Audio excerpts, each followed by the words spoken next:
वीरेंद्र जी हमारे state head इस कार्यक्रम में हमारे साथ मौजूद हैं। वीरेंद्र जी, स्वागत आपका। तो बताइए आज कार्यक्रम कैसा रहा, पहला विषय। दूसरा विषय ये है कि इस मूर्तियों को लेकर कुछ विवाद उत्पन्न किया जा रहा है। हालांकि जो लार्जेस्ट अपोजिशन है वो तो इससे बच रहा है, लेकिन कुछ और लोग हैं जैसे वकार साहब जिन्होंने बेहद गंभीर इल्जाम लगाए हैं। इस तरह के आरोपों की स्वीकार्यता है या नहीं? ब्रजेश जी, आज भाजपा के लिए और योगी आदित्यनाथ की सरकार के लिए एक बड़ा दिन था और इसमें उन्होंने उत्तर प्रदेश में जो कहते हैं कि योगी ने क्या बनाया, तो अब ये लोग कह सकेंगे कि ये जो राष्ट्रीय प्रेरणा स्थल है ये योगी की देन है। कई सौ करोड़ रुपए लगाकर एक बहुत बड़ा इंटरनेशनल स्मारक बनाया गया है। प्रधानमंत्री भी आए, उनको भी अच्छा लगा, लेकिन सवेरे से आसिम बकार ने सोचा कि ये धुआं सुलग रहा है, इसमें आग नहीं लग रही है, तो उन्होंने इसमें घी डाला और आग को और प्रज्वलित कर दिया। वैसे ये बात सही है कि विपक्ष के अन्य दल इस पर सुप्त पड़े थे, चुप थे, लेकिन आसिम बकार की जब बैटिंग स्टार्ट हुई तो उसके बाद से इस बात को चर्चा हो गई कि भाई ये तो बीजेपी अपने महापुरुषों के लिए कर रही है, दूसरों के लिए कुछ नहीं सोच रही है। इनकी बैटिंग से वैसे किसको फायदा होगा, किसका रन ज्यादा बनेगा, वो लोग अपना आकलन करें, लेकिन इतना जरूर है कि हर दल के पास अपने महापुरुष हैं और उनको जब सरकार आती है तो उसी हिसाब से वो लोग सम्मान देते हैं। मायावती के पास कांशीराम है, अंबेडकर है, पेरियार है, और समाजवादी पार्टी के पास लोहिया है, जनेश्वर मिश्रा है, मुलायम सिंह है। बीजेपी के पास भी बहुत हैं, जिनमें से 3 की मूर्ति आज श्यामा प्रसाद मुखर्जी, दीनदयाल उपाध्याय और अटल बिहारी की लगी। हैरत की बात आप ये भी मान सकते हैं कि हमारे देश में जिस तरह से हमने जातियों में लोगों को बांट रखा है, उसी तरह से राजनीतिक पार्टियों ने भी महापुरुषों को बांट रखा है अपने अपने खेमे में। और एक पार्टी कहती है महापुरुष हमारा है, तुम इसका आश्रय नहीं ले सकते हो, और दूसरे दल भी उन महापुरुषों को उतना सम्मान नहीं देते जो दूसरे दलों में है। ये भी एक सच्चाई है। लेकिन जब से योगी सरकार आई, उन्होंने धार्मिक स्थलों के विकास पर जोर दिया, खास तौर से अयोध्या हो, चित्रकूट हो, मथुरा हो, बटेश्वर हो, और जो प्रदेश में धार्मिक स्थल है, और इस पर वो खुलकर काम करते रहे। विकास को लेकर भी बहुत सारे काम किए, लेकिन पहली बार ऐसा है जो बीजेपी के एजेंडे को धार देने वाला राष्ट्रीय स्मारक स्थल बना, जहां पर उन्होंने कहा कि ये महापुरुषों की जो जीवनी है लोग पढ़ेंगे, देखेंगे और इससे प्रेरणा लेंगे।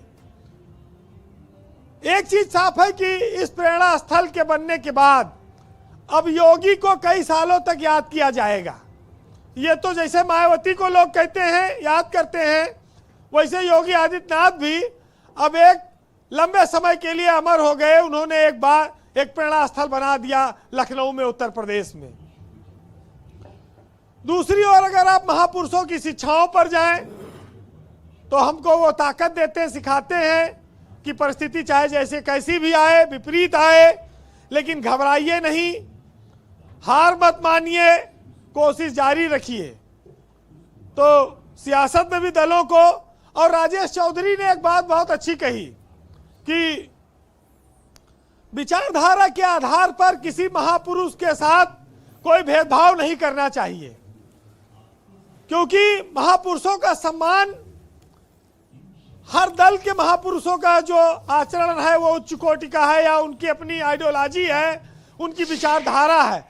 किसी विचारधारा के आधार पर कोई महापुरुष खराब नहीं हो जाता है। और आज इस बात को भी यहां कहना जरूरी हो जाता है कि भारत की चाहे आजादी हो, तरक्की हो, ये किसी एकात्म पराक्रम का नतीजा नहीं है कि किसी एक व्यक्ति ने भारत को आजादी दिला दी, कोई एक व्यक्ति भारत को चला रहा है, कोई एक व्यक्ति इसको आगे ले जा रहा है। ब्रजेश जी, भारत की आजादी और विकास सामूहिक पराक्रम का नतीजा है, जिसमें आज ये 3 मूर्तियां खड़ी हैं। इसके पहले भी बहुत सारे महापुरुष रहे हैं और आज इस देश की 140 करोड़ जनता है। सामूहिकता के आधार पर ही ये देश आगे बढ़ रहा है। और यह भी कहा जा सकता है कि विभिन्न प्रकार के विचारधाराओं के लोगों ने अपना बलिदान देकर इस राष्ट्र को बनाया है, कोई एक श्रेष्ठ नहीं है। तो इस बात पर आज बहस नहीं होनी चाहिए कि किसने ज्यादा किया है और किसने कम किया है। जी वीरेंद्र जी, कंक्लूड करें। देखिए, सबसे बड़ा दान तो अभय दान कहा गया है, किसी को जीवन दान देना है। तुलसीदास ने लिखा है कि दया धर्म का मूल है, पाप मूल अभिमान, और तुलसी दया न छोड़िए जब लगी घट में प्राण। तो दया और भाव तमाम सारी बातें कही गई हैं, महापुरुषों ने हमारे यही सिखाया भी है। लेकिन मुनव्वर राना का एक शेर बहुत मौजू हो जाता है, जो इस देश के सभी महापुरुषों, बलिदानियों, नेतृत्व करने वालों को समर्पित है, इस देश की मिट्टी की ताकत को दर्शाता है। तो सुनिएगा कि मैं इसके नाज उठाता हूं सो यह ऐसा नहीं करती है, यह मिट्टी मेरे हाथों को कभी मैला नहीं करती, और शहीदों की जमी है जिसको हिंदुस्तान कहते हैं, ये बंजर हो के भी बुजदिल कभी पैदा नहीं करती। बहुत शुक्रिया वीरेंद्र जी, आपका बहुत बहुत धन्यवाद। ग्राउंड जीरो से अपने इनपुट, फीडबैक, ओपिनियन और पॉलिटिकल ऑब्जर्वेशन हम तक पहुंचाने के लिए। बहनों